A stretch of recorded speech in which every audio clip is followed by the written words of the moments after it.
가슴에 손을 얹고 하나님 감사합니다라고 고백하겠습니다. 시작. 하나님 감사합니다. 아멘.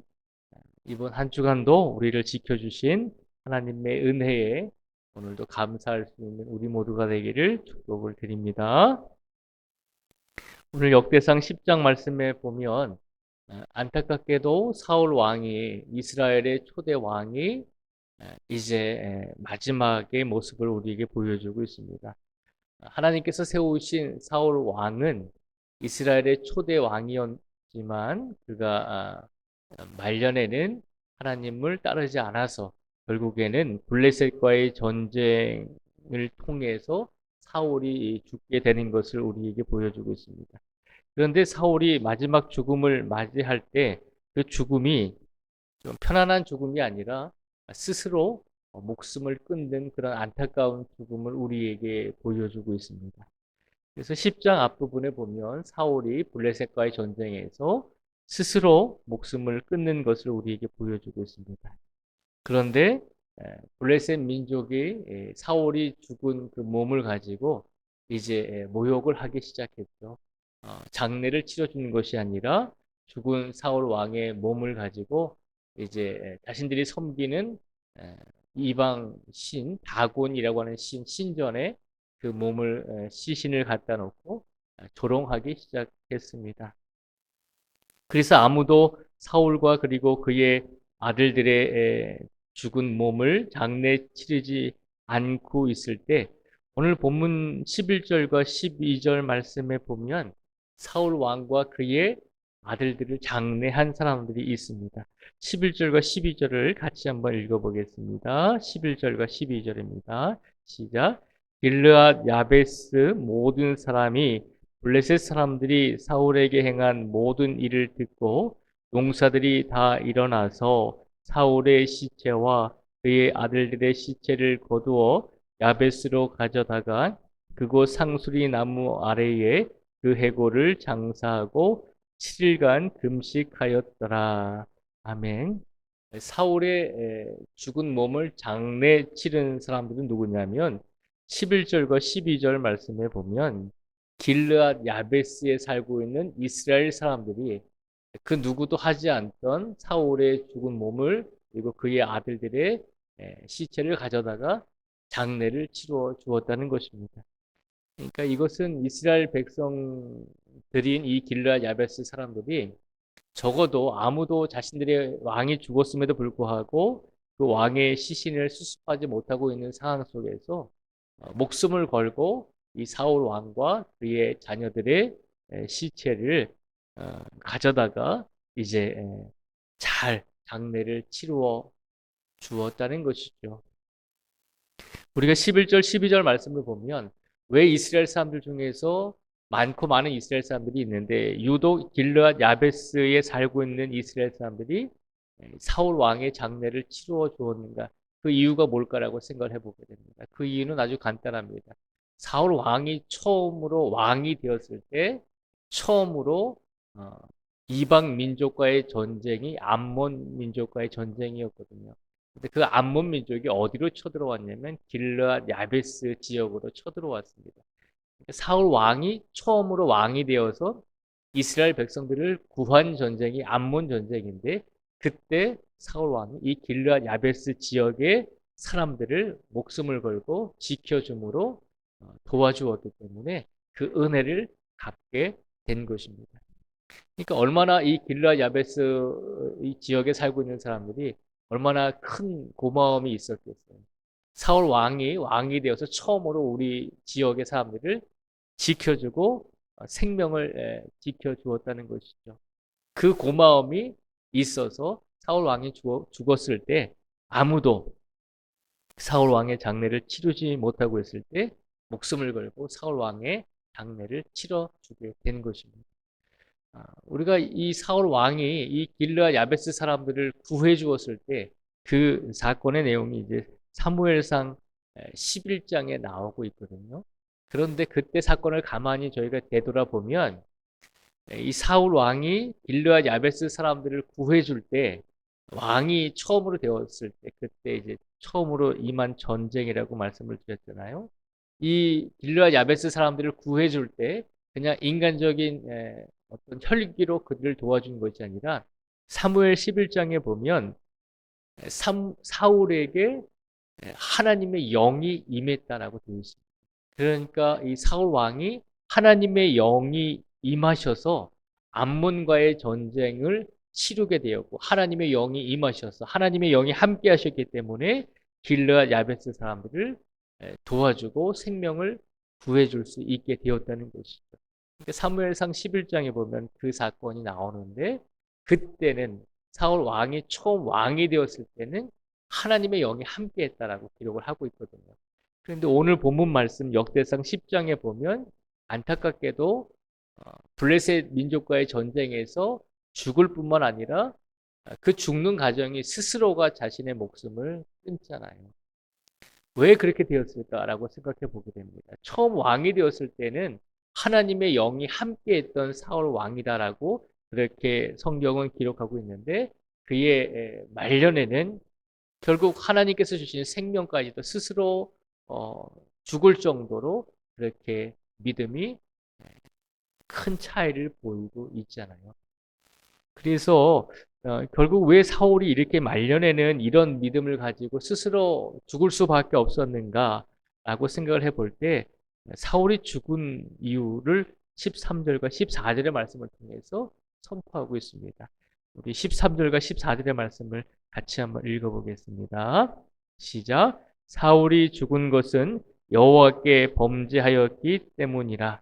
그가 여호와의 말씀을 지키지 아니하고 또 신접한 자에게 가르치기를 청하고 여호와께 묻지 아니하였으므로 여호와께서 그를 죽이시고 그 나라를 이새의 아들 다윗에게 넘겨 주셨더라. 아멘. 13절과 14절에 보면 사울 왕이 죽은 이유를 성경은 기록을 하고 있죠. 사울 왕이 스스로 목숨을 끊을 수밖에 없었던 이유는 뭐냐면 하나님께 범죄하였기 때문이다라고 말하고 있습니다. 하나님께 죄를 범했다는 것이죠. 하나님께 어떤 죄를 범했냐면 여호와의 말씀을 지키지 아니하고 하나님의 말씀을 지키지 아니할 뿐만 아니라 또 어떤 죄를 범했냐면 신접한 자에게 가르치기를 청했다라고 하는 것입니다. 그러니까 하나님이 아니라 오늘날로 말하면 뭐 무당이라든지 점치는 사람들에게 자신의 인생과 자신의 국가의 일을 맡겼다는 것이죠. 그것이 하나님이 보시기에 큰 죄였다는 것입니다. 그래서 하나님의 말씀을 듣지 아니하고 또 어떤 무당이나 점치는 자들에게 우상을 섬기는 자들에게 그렇게 하나님을 의지하지 아니하고 그들을 의지하고 우상을 의지하는 그 모습 때문에 하나님께서는 사울 왕에게 이제 징계를 내리시게 되었다는 것이죠. 그러니까 오늘 11절부터 14절까지 말씀을 보면 우리가 알 수 있는 것은 사울 왕은 처음에 하나님의 영이 임할 정도로 믿음이 좋은 사람이었다는 것입니다. 그런데 그의 말년에는 스스로 하나님께서 주신 생명을 스스로 없앨 정도로 믿음이 떨어지고 하나님의 말씀을 의지하지 않을 뿐만 아니라 우리 신접한 자들에게 또 묻기를 청했다라고 하는 그런 죄와 큰 악을 범하고 있는 것을 볼 수 있습니다.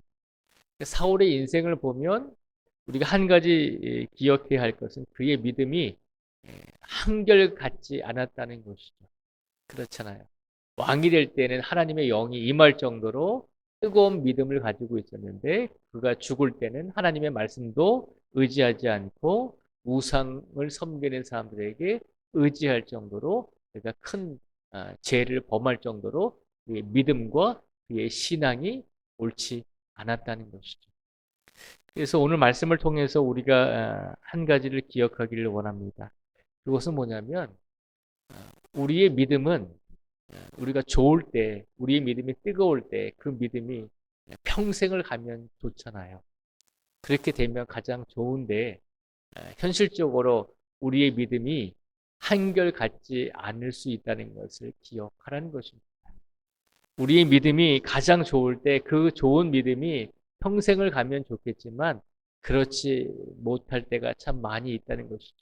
우리의 믿음이 어느 순간에는 좋기도 하지만 어느 순간에는 사울 왕처럼 하나님의 말씀을 의지하지 않고 다른 것을 더 의지하면서 살아갈 때가 있다는 것이죠.